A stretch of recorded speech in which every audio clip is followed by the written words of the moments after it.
Hello everyone. ఈరోజు మనము egg omelette ఎలా వేసుకోవచ్చో చూద్దాము. ఫస్ట్ నేనైతే ఆమ్లెట్ ఎగ్స్ పలగొట్టుకొని పోసుకొని ఆనియన్ వేసుకున్నాను.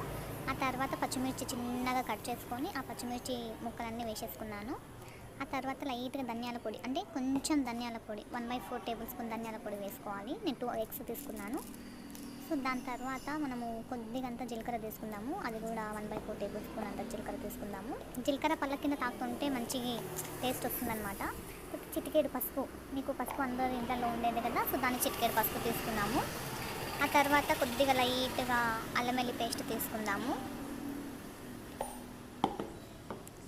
ఆ తర్వాత 2 ఆమ్లెట్లకు సరిపడా అంత వాటర్ పోసుకోవాలి. ఈ వాటర్ అనేది మ్యాక్సిమం ఎవరికి తెలియదు, కానీ వాటర్ వేస్తే టేస్ట్ చాలా బాగా వస్తుంది.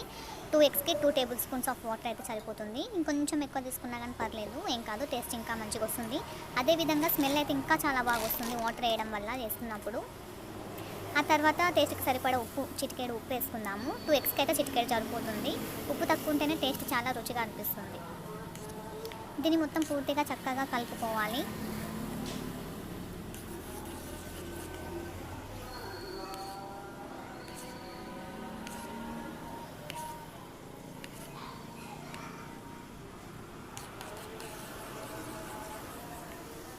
చివరిగా కలర్ కోసం కొంచెం కారం పొడి వేసుకుందాము.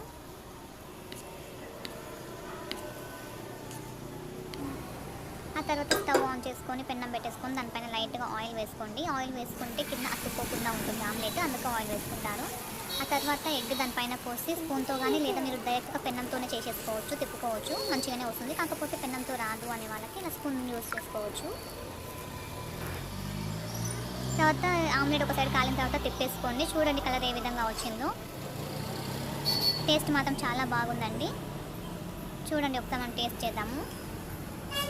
చూడండి ఎంత సాఫ్ట్గా